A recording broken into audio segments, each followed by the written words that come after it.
Hey everyone, are you tired of losing lane every game? Do you want to know the secret champion pick that is going to win you your lane every single time? In this video we have the pick for you. Just kidding, because that's not how it works, and I'm sick and tired of people asking me if this champion or that champion can make it to gold, or what champion will carry them to diamond. It does not exist. You can climb with any champion, it does not matter. But to win these games, the first thing you have to do is win your lane. That's always the first step. So in this video, I'm going to break down how I won lane as Yuumi, a champion that is not supposed to solo lane. It's nearly unplayable in almost every matchup, but I'm going to break down two different matchups in gold and silver, one versus Lucian and one versus Kassadin. Yuumi shouldn't win against any champion in mid, but through simple laning fundamentals, it's possible. So let's jump into our first game where I'm against Lucian. At the start of the lane, I'm constantly auto-attacking minions. Lucian relies heavily on auto attacks, and I'm playing a champion that only has one ability used for damage, and it can be blocked by minions. So the majority of my damage also has to come from auto attacks. So I really need to play around minions. If he has a bigger wave, it's almost impossible for me to win. While doing that, I'm standing here, so Lucian has no way of hitting me with Q. I try to hit Lucian with my Q, and I miss, and then go back to hitting minions. But since I don't play Yuumi at all, I didn't realize until later that I could actually have gone for a trade here.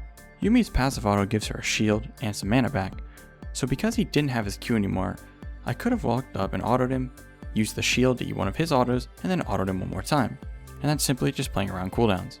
After that though, Lucian ends up killing the wave a bit faster than I could, since he naturally does more damage to the wave, so I have to back away until my wave gets here.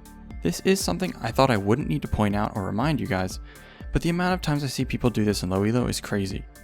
If you have no minions and the enemy champion is walking at you with their wave, you cannot even think about trading. You will lose 99% of the time. Anyways, I miss another Q and get hit by Lucian Q as the second wave arrives. Lucian hits level 2 first, so I back away and don't give him a level 2 trade. If I was too close, he could jump in and chunk at least 50% of my health. But I knew he was about to hit level 2, so I backed away a bit until I could hit level 2. This is something you should be doing every single game, tracking how far you and the enemy champion are from level 2. But then I finally landed Q on Lucian when he walks up here and grab a few last hits. And now let's pause. So Lucian just used his Q, and you see this low health blue minion? I know Lucian is going to auto attack it. I also know after this blue minion dies, I'm going to be running away back to tower just like before. So I'm going to make Lucian make a choice here. Attempt to trade with me, which he won't win because I have my passive auto up, and I will get a shield. Grab the CS and eat an auto from me, or just give up the CS. The situation is rigged in my favor, of course. He has no winning outcome. That's how you win lane really. You take trades that you know you can win. It sounds obvious, but when you're reviewing your gameplay, that's a good way to look at each trade. What are both players' options? Anyways, he chooses to go for the CS, so I hit him with an auto and run back to my tower. Now the third wave is arriving, and Lucian is running back into lane after warding bot side, so I try to land a Q and I miss again. This makes Lucian dash in like this. Now, the way he used E here changes how this trade could go. If he used E properly, he would have E'd down towards river away from my wave. Then he could combo and chunk me pretty hard. But because he used E here into my entire cannon wave right on top of me, I actually win this with just auto attacks. So I'm going to auto him and keep kiting back into my wave. If he keeps going forward, he's going to realize quickly that my wave is stronger than both of us and he'll have to back off. This is that point now. My cannon is beating on him, so he starts running away. But since he's so low, I'm going to keep chasing. If he stayed in his wave and fought with it, I would have backed off. But notice how because he goes so far away from the wave, the minions don't keep aggro on me. And when he walks up again, I turn and use Q and another auto with Ignite, and I could have just flashed away here, but I went for another auto instead.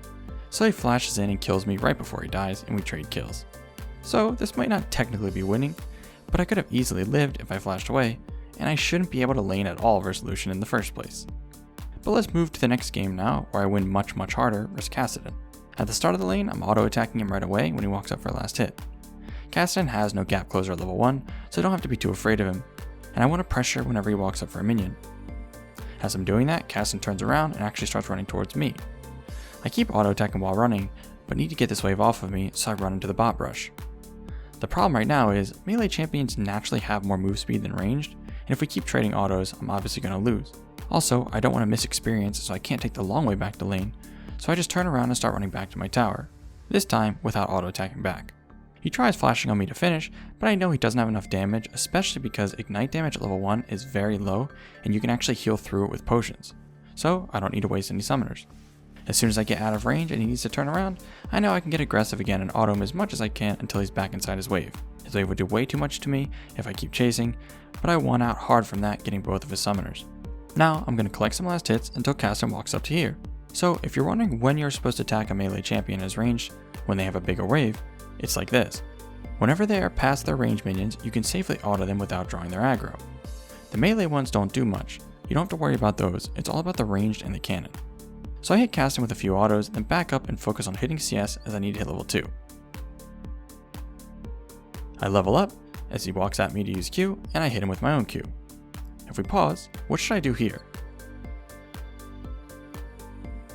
So there are multiple things to look at here that contributed to my next decision. First, look at my next wave. It's at my tower and will be here soon. This is important because this tells me exactly where his next wave is. That's important because once his next wave gets here, it will be a cannon wave and he'll hit level 3. I'll have no way of fighting him at that point with how fat that wave would be when it combines with a new one. Also, I know he doesn't have any summoners and my E will give me move speed.